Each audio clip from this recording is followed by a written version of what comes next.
Let's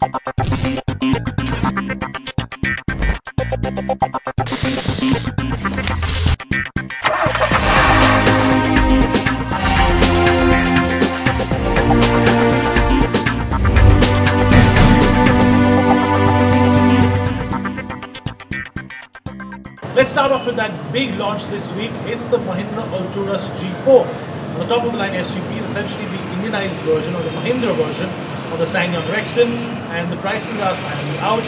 Here's a quick report on what it looks like.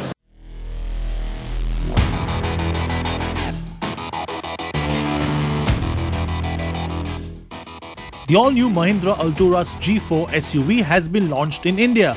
New SUV will be the flagship vehicle from the Mahindra range and will take on the likes of the Toyota Fortuner, Ford Endeavour and the Isuzu MU-X. The Alturas is only available in two variants, a two-wheel drive automatic and an all-wheel drive automatic, and here are the prices.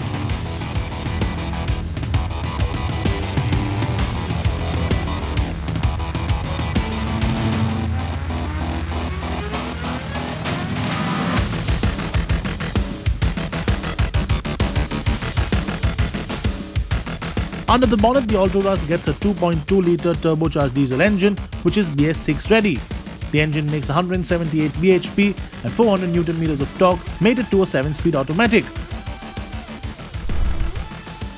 The new Mahindra Alturas SUV is a 7-seater and gets a well-appointed cabin with ventilated seats which are 8-way adjustable, dual-zone climate control and Napa leather trim. The SUV also gets a large touchscreen infotainment system with navigation and a 360-degree parking camera. The new Mahindra Alturas gets a long list of safety features like 9 airbags, including a full curtain airbag system and knee airbag protection for the driver. The car comes with ABS and EBD along with electronic stability control or ESC. The Alturas G4 also gets ISOFIX child seat restraints. On the outside, the Mahindra Alturas G4 is imposing like its competition and offers an SUV-esque typical design. The car has HID headlamps, LED daytime running lights and LED tail lamps. The package is rounded off by a set of 18-inch alloy wheels. Great pricing from Mahindra for the new Alturas and will definitely take on the likes of the Toyota Fortuner and the Ford Endeavour segment. But that's not the only cars it will take on. It will also take on the Honda CR-V and the Kodiaq, both of which are on the soft roader side. And we thought we'd put those two up against each other before they take on the likes of the Alturas. So, here's our report.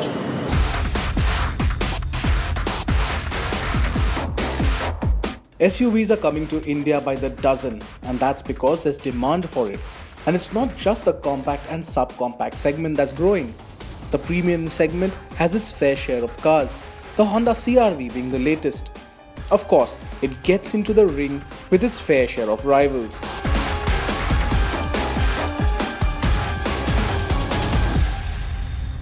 And entering that ring now are two contenders. To my left, the Skoda Kodiaq.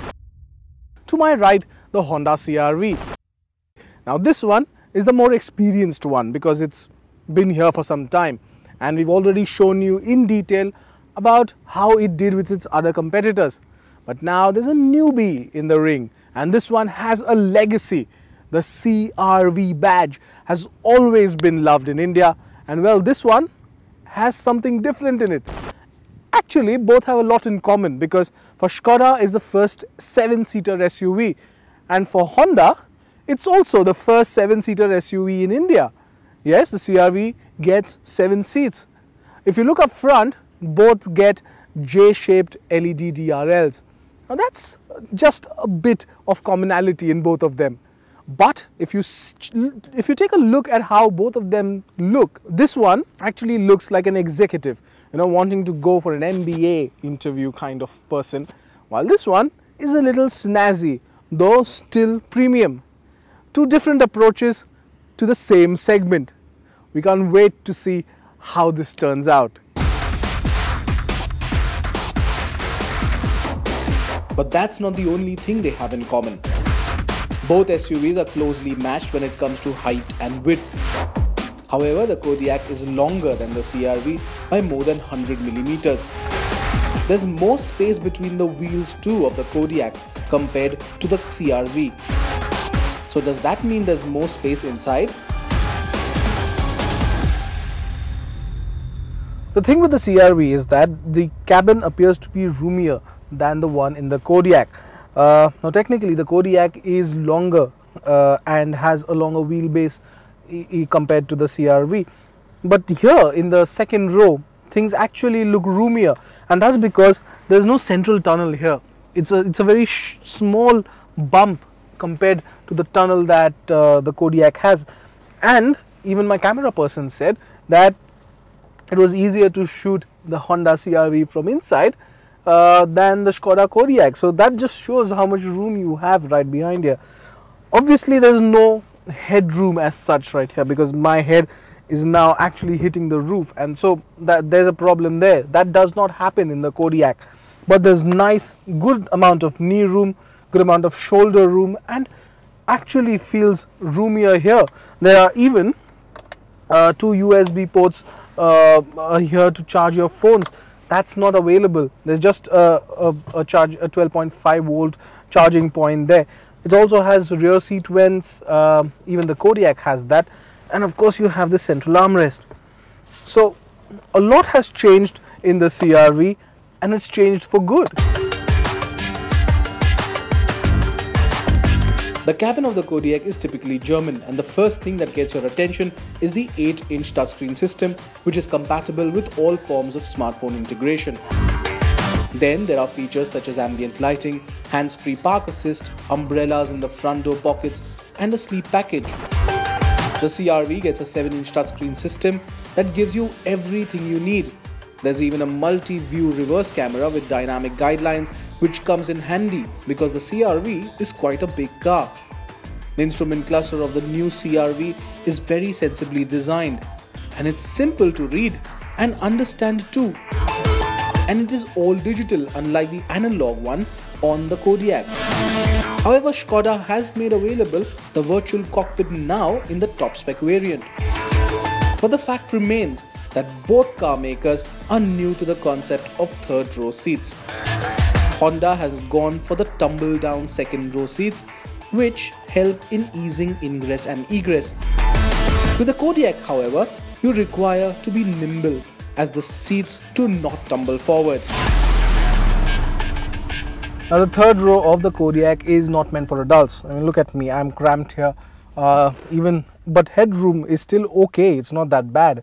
What is also different here in the Kodiaq is that the rear seat, this one, does not recline. In the CR-V it does, which makes you at least a bit comfortable, though it might not improve the knee room here. And these seats do not go front or back, so they don't slide to give you any more room. Now the Kodiaq is actually longer than the CR-V, and that could have actually helped giving more space here and cutting out on the boot space. But boot space is an area where the Kodiaq has. Now the CR-V is a longer car than the Kodiaq is a longer car than the CR-V, and probably they should have done something about making some room in the third row. But Skoda has gone for more boot space, and that's where it easily aces the CR-V. The boot opening isn't that high on the Kodiaq, and there's hardly any loading lip, allowing you to just slide the luggage after placing it on the lip. Of course, there's the virtual boot pedal, which helps you open the boot by using your foot if your hands are full. Compare that to the CR-V and you see that the boot lip is placed higher. As far as boot space is concerned, the Kodiaq has more, 270 litres, beating the CR-V's 150 litres with all the 3 rows up. Fold down the rearmost seat and you have 630 litres to play with, while the CR-V gets just 473. It's interesting to see that the rows on the Kodiaq fold down flat to create seamless space, unlike the gaps created in the CR-V. But the biggest talking point is how both of them drive.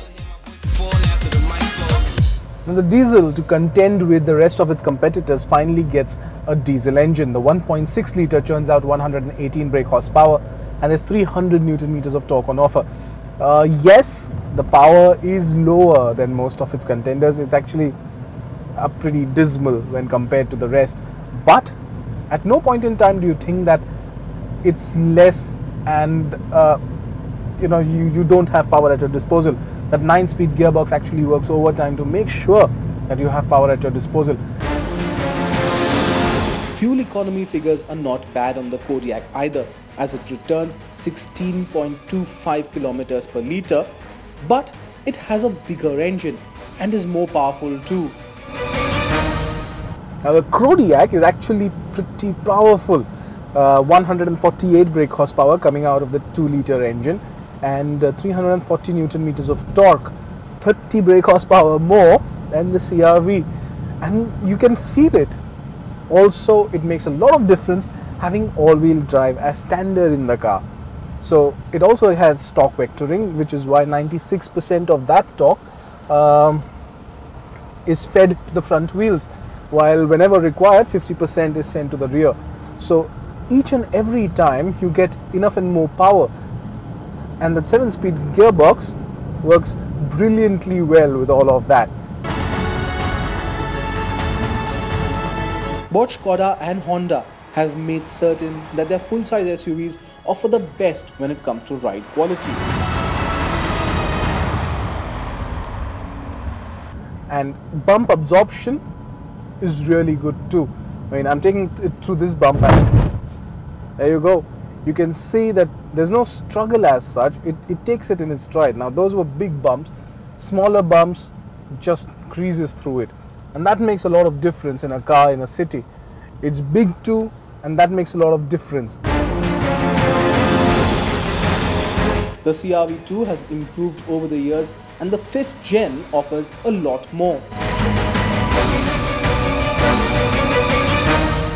As far as the ride quality is concerned, well, that's a big change, because you don't feel the bumps on the road at all. There's no thrashing around. Yes, there's a bit of roll, but you don't thrash around every single time you hit a bump. It's very calm and content with the way it goes about things. The CR-V gets ABS with EBT, brake assist, vehicle stability assist, hill start assist, 6 airbags, ISOFIX child mounts, seat belt pretensioners, and even driver attention monitor, all of which are standard. The Kodiaq comes with 9 airbags as standard, along with a host of features such as ABS, ESP, traction control, all-around parking sensors, reverse parking camera, the works. Honda holds the upper hand in 2 categories. One is price and the other being choice. The CR-V is available in petrol and diesel. Even the diesel gets 2-wheel drive and 4-wheel drive as options. The Kodiaq is available in just 2 trims, Style and Lorraine and Clement, and 4-wheel drive is standard. On the pricing front, the 4WD CR-V is more than 2 lakh rupees cheaper than the Kodiaq, while the 2WD is close to 4 lakh rupees less expensive. The CR-V then builds itself a case, and a strong one at that. The company is also providing 3 years and unlimited kilometers of warranty on the CR-V. The Kodiaq has more features, more space, is fun to drive, and does very well compared to the CR-V on Indian roads. Is the more practical of the two when it comes to utilization of space, and though it costs more, Skoda offers a 4-year warranty on the car for 1 lakh kilometers. And all this gives the Kodiaq an advantage. Though pricier than the CR-V, it still wins your heart. And though you have to dig deeper into your pocket, it's worth every penny.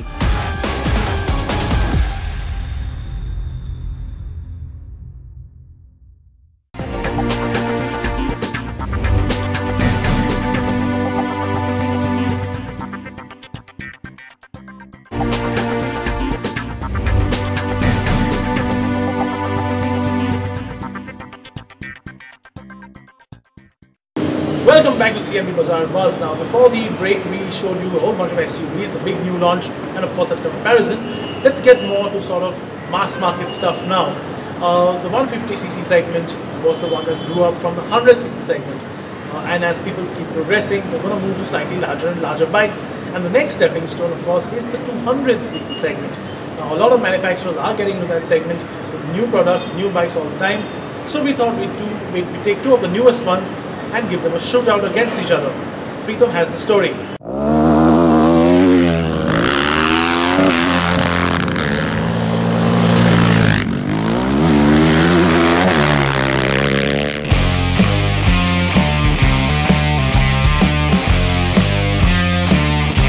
The Rally du Maroc or the Rally of Morocco. More than 1900 kilometers of riding for the moto class on rocky trails and sand on the fringes of the Sahara Desert. It's the last event in the list of international rally raid events this year on the road to the big one early next year, the Dakar. Riding for the Sherco-TVS rally team, India's Abdul Wahid Tanveer brings home the second position in the Enduro class at this rally.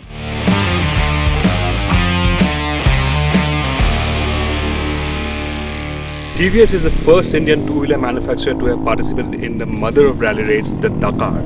In 2015, TVS joined hands with France's Sherco factory team, and they have been participating in the Dakar every year since. Last year and the year before that, TVS had a star rider from India, Arvind KP, but this year he's been injured so far and still recovering. Now, TVS has announced a team for 2019 Dakar, but the Indian rider has still not been confirmed. The team so far has France's Adrian and Michael Mech and Lorenzino Santolini, last year's India Baja winner from Spain. And the fourth rider, well, if Arvind KP recovers, it could well be him. But we also have Abdul Wahid Tanveer, this year's runner-up in the Enduro group, as well as Harit Noah, 26 years old. He also completed the Rally of Morocco. The Rally of Morocco is a stepping stone to Dakar, and that's the bike the team will be using at the Dakar 2019.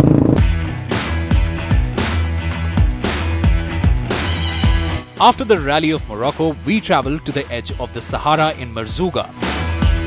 For most of us riding for the first time on the desert and on decent-sized dunes, it's a fair bit of hard work. Riding on sand isn't easy to get used to, and it takes some time to become familiar with how the bikes behave on loose and deep sand. The Sherco 300 Enduro we are riding is light, just around 100 kilograms, and easy to maneuver. But it feels twitchy and requires a lot of physical endurance. Most of us are out of steam, out of breath, and need to take a break before it's time to head out again. So I've had a go at the RTR 300 Enduro bike. It's a lot of hard work in the sand dunes here in Merzouga, Morocco. Now I'm going to have a go at the RTR 450. This bike belongs to Abdul Wahid Tanveer, who's the winner of the Pan-Africa rally this year and came second in the Rally of Morocco. So I'm going to have a go at the RTR 450. The 450s feel and behave a lot different from the 300. The plush, longer travel suspension, the bigger engine and more power make things a lot easier tackling the desert. The RTR 450 Rally LITE is my favorite. It has a slightly different state of tune and top-spec WP suspension, including a console with the navigation and roadblock mounted high up above the handlebars. And soon the initial hard work with the other bikes changed to a whole lot of fun. And then it's time to meet the Big Daddy.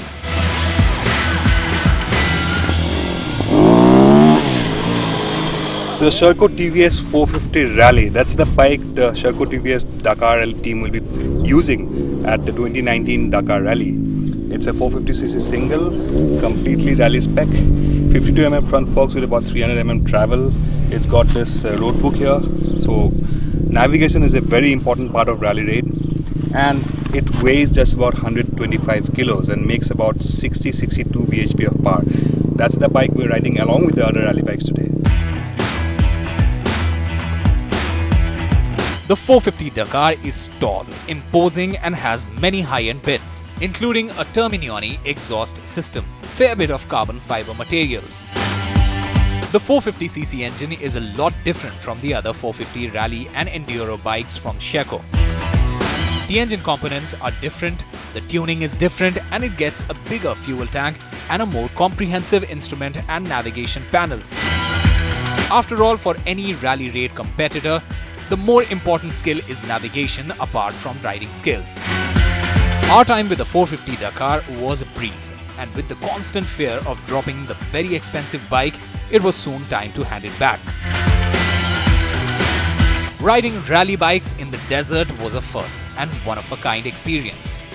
Riding off-road is another thing, and actually winning a rally, a true test of the rider's skill, endurance and mental alertness, certainly takes it to another level. The Sherco-TVS ride experience gave us a small peek into how difficult it is just to participate and complete any international rally raid. To actually finish on the podium is another game altogether. These bikes are purpose-built for rally and endurance events, but it's unlikely any of these will ever be launched commercially anytime soon.